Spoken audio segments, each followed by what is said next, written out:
목표가 설정된다면은 목표가 바르게 설정됨으로 인해서 가치관, 세계관, 인생관이 바뀌게 됩니다. 가치관, 세계관, 인생관은 그대로 갑니다. 그대로 가고 목표만 바뀌었습니다.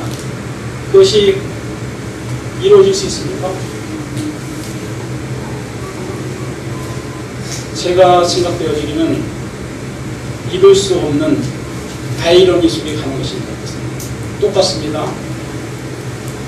어떤 신앙입니까? 기복적인 신앙입니다. 주님, 저는 주님을 사랑합니다. 주님 사랑하기 때문에 저에게 육신적인 문제를 해결해 주십시오. 하나님의 외적인 권세에 맡깁니다. 하나님은 외적인 것에 있지만은 내적인 능력 안에 있다는 것입니다. 내 안에 있을 때에 역사할 수 있다는 것입니다. 내 안에 없을 때에 외적인 침입을 한다 하더라도 효과는 없습니다. 그렇기 때문에 두 번째로 중요한 것은 인식을 무엇을 잘 알아야 되냐면 하나님을 아는 것입니다. 삼위일체 하나님을 아는 것입니다. 그것이 지식의 근본이 되는 것입니다. 삼위일체 하나님을 아는 것입니다. 삼위일체 하나님에 대해서 그것만 말한다 하더라도 상당한 이론거리가 되겠죠. 그 삼위일체 하나님 중에서 성령의 초점을 봐야 됩니다. 성부 하나님과 성자 하나님은 많이 알고, 근데 성령의 하나님은 지금 나와 동행하는 현실의 하나님입니다. 근데 우리 이것에 약해 있어요. 각자의 성령의 하나님은 다 있지만은 이 현재의 하나님과 동행하는 그런 삶의 증거들이 있어야 된다는 얘기입니다. 자기 자신의 참된 자기 자신을 하나님 안에서 발견했을 때에 이것이 시작이요 그 나라와 의를 이룰 수 있다는 얘기입니다. 두 번째로 중요한 것이 무엇입니까? 정입니다. 마음이라는 것은 먼저 바른 지식을 알아야 되고, 두 번째로 정입니다. 정이 무엇입니까? 감정입니다. 감정.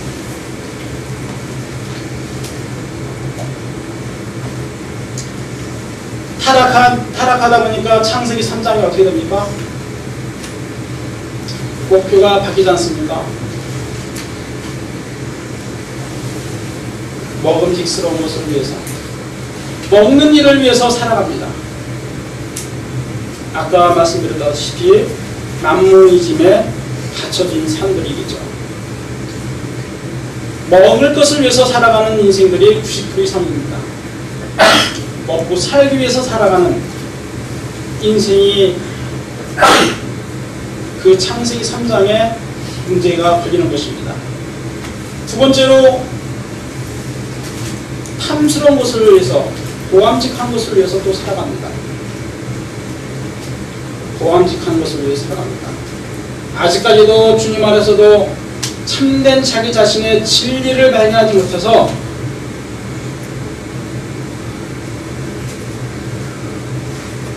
지혜롭게 보이는 많은 것을 향해서 헤맵니다. 어느 조사에 보니까 크리스찬들도 그 안에 자기의 사업과 자기의 육적인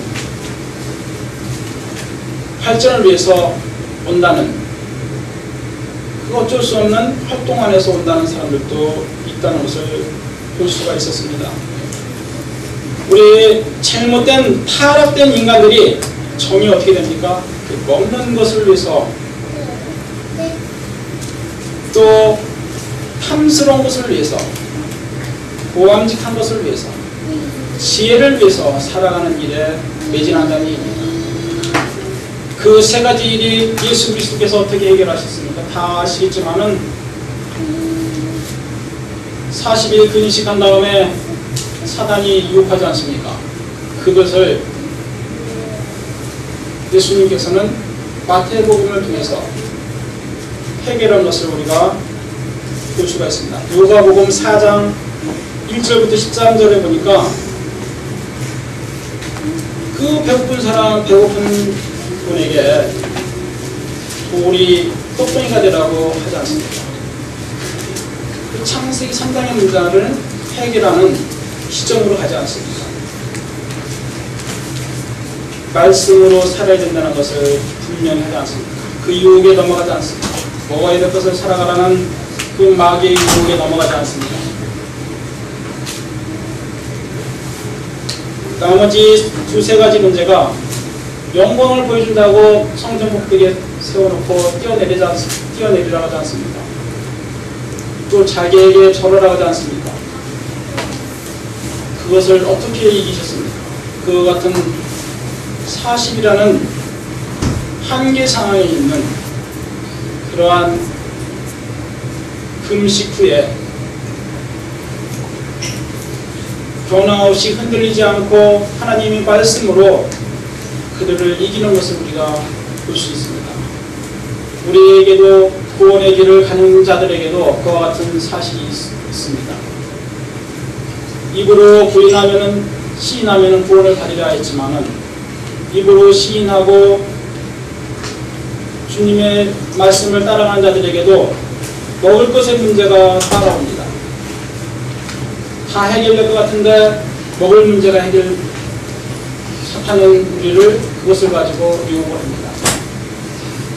통일합니다. 우리가 예수 그리스도의 몸을 본받아서 그와 같이 말씀의 기준을 가지고 넉넉히 이겨가는 삶을 살 때에 진정한 하나님과 동행하는 성령의 역사를 살아갈 수 있다는 얘기입니다.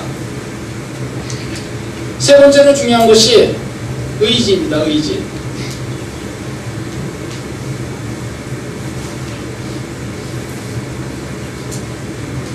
의지.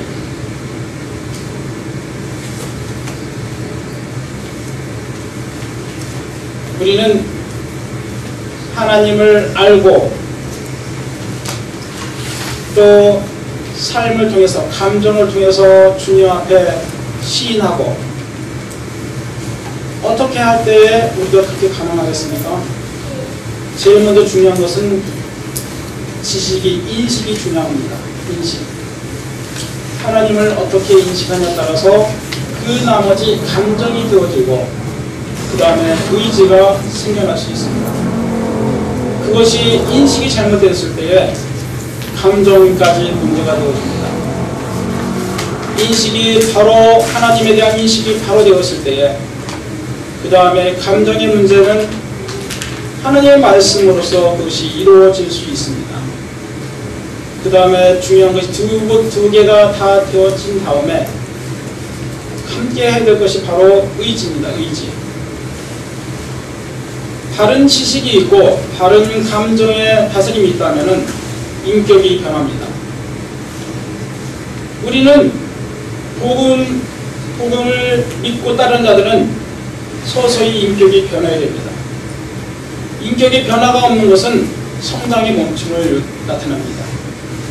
신앙이 1년 전에 신앙 고백과 10년 전에 10년 후에 신앙 고백이 같다. 간증거리가 똑같다.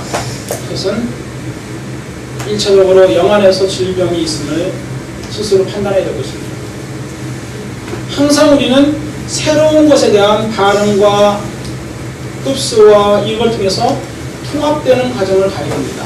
더 큰 자기 자아를 발견하고 더 큰 하나님을 발견하고 또 새로운 하나님의 길을 나를 통해서 이루어지기 원하는 새로운 통합의 길을 계속 가야 되는 것입니다.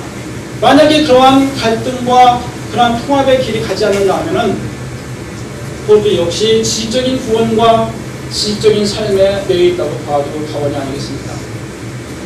내가 오늘 주님과 함께 동행하면서도 저 스스로도 모순된 것을 발견할 수 있습니다. 제가 생각하기에도 새로운 것을 받아들일 수 있고 이해할 수 있고 깨달을 수 있고 생각할 수가 있습니다.